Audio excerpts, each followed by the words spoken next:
सारी चिंताएं दूर कर देगी भगवान श्री कृष्ण की ये कहानी। दोस्तों, आपको इस कहानी से बहुत कुछ सीखने को मिलने वाला है, इसलिए इस कहानी को अंत तक ध्यान से जरूर सुनें। तो बिना समय गवाए कहानी की शुरुआत करते हैं।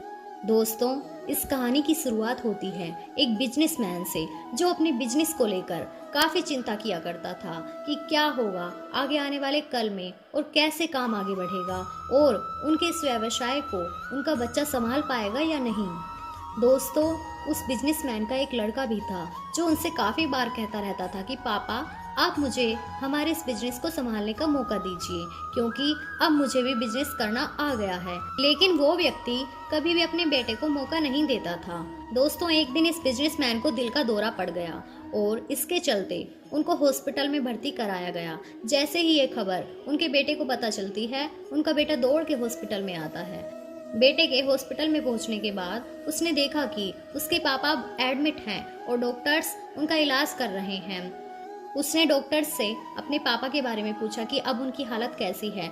डॉक्टर्स ने उनसे कहा कि अब आपके पापा पहले से बहुत ठीक हैं और धीरे धीरे करके रिकवर हो जाएंगे। फिर उस लड़के ने अपने एक दोस्त को कॉल करके बुलाया। फिर उसका दोस्त वहाँ पर आता है और उससे पूछता है कि क्या हुआ भाई। फिर उस बिजनेसमैन के लड़के ने अपने दोस्त से कहा कि मेरे पापा को दिल का दौरा आया है और उन्हें हॉस्पिटल में एडमिट किया है। इसके बाद उस बिजनेसमैन का लड़का अपने दोस्त से कहता है कि चल ना, ज़रा बाहर होके आते हैं, बहुत देर हो गई है इधर। और फिर वो दोनों दोस्त हॉस्पिटल से बाहर चले जाते हैं। जब वो दोनों हॉस्पिटल के बाहर निकले तब उनको एक आइसक्रीम वाला दिखाई देता है। फिर उस बिजनेसमैन के लड़के ने अपने दोस्त से कहा कि भाई आओ जरा आइसक्रीम खाते हैं।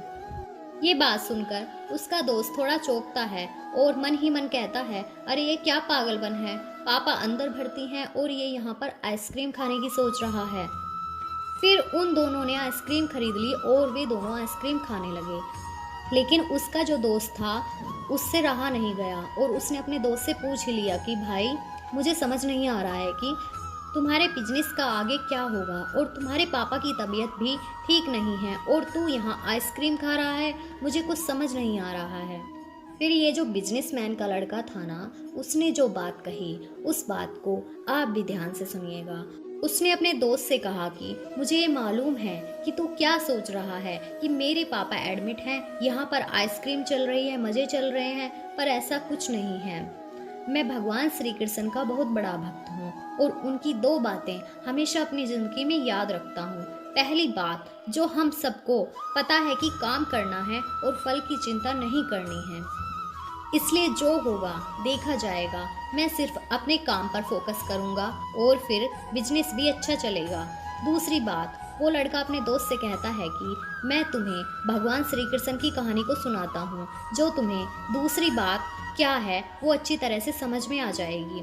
भगवान श्री कृष्ण की जो पत्नी थी, जिनका नाम रुक्मणी था, उनको जब पहला बेटा हुआ तो उसका नाम प्रद्युम्न रखा गया और प्रद्युम्न के जन्म के 10 दिन पश्चात ही प्रद्युम्न का अपहरण हो गया। प्रद्युम्न के अपहरण के कारण रुक्मणी नाराज और उदास रहने लगी कि क्या हो गया है ये।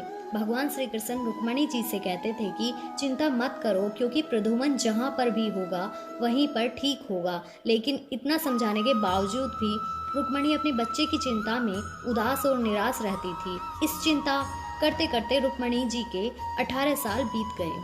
18 साल के बाद द्वारका में जब प्रद्युम्न की वापसी हुई और जब प्रद्युम्न द्वारका में वापस आए तो उनके साथ में उनकी पत्नी मायावती भी थी। अब समस्या ये थी कि मायावती की उम्र प्रद्युम्न से 20 साल ज्यादा थी। वहां रुक्मणी पहले तो खुश हुई कि बच्चा वापस आ गया है और फिर से दुखी हो गई, क्योंकि इतनी बड़ी लड़की से शादी जो करके आया है। रुक्मणी फिर से भगवान श्री कृष्ण से जाकर कहने लगी कि ये क्या हो गया है। फिर भगवान श्री कृष्ण जी ने माँ रुक्मणी जी को कहा कि जो हो गया है उसको स्वीकार कर लो और आगे बढ़ जाओ, चिंता मत करो। लेकिन माँ रुक्मणी ये कह रही थी कि बड़ी लड़की से शादी क्यों कर ली और ये ही लड़की मिली थी क्या इसे, और इस बात को स्वीकार नहीं कर पा रही थी। इसके कारण 8 साल तक माँ रुक्मणी जी दुखी और निराश रहीं और 8 साल के बाद रुक्मणी जी ने ये स्वीकार कर लिया कि प्रद्युम्न ने जो शादी करी थी वो ठीक है और इसके लिए ज़्यादा चिंता करने की ज़रूरत नहीं है। और इस शादी को उन्होंने स्वीकार कर लिया। दोस्तों, एक तरीके से माँ रुक्मणी जी ने अपनी जिंदगी के 26 साल उदासी में बिता दिए। इस कहानी को खत्म करते हुए वो लड़का अपने दोस्त से बोला कि हमारे नियंत्रण में जितनी भी चीज़ें होती हैं उन चीज़ों पर तो हमें ज़रूर नियंत्रण रखना चाहिए, लेकिन जो चीज़ें हमारे नियंत्रण से बाहर हैं उन चीज़ों को हमें स्वीकार कर लेना चाहिए।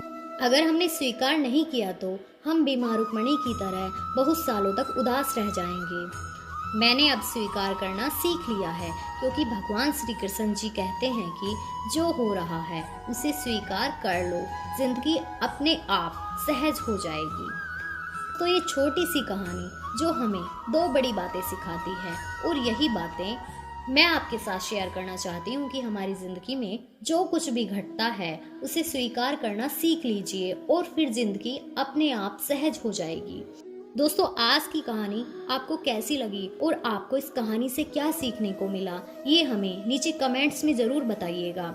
साथ ही अगर आपको श्री कृष्ण जी की ये कहानी पसंद आई है तो इस कहानी को अपने दोस्तों के साथ अवश्य शेयर करें।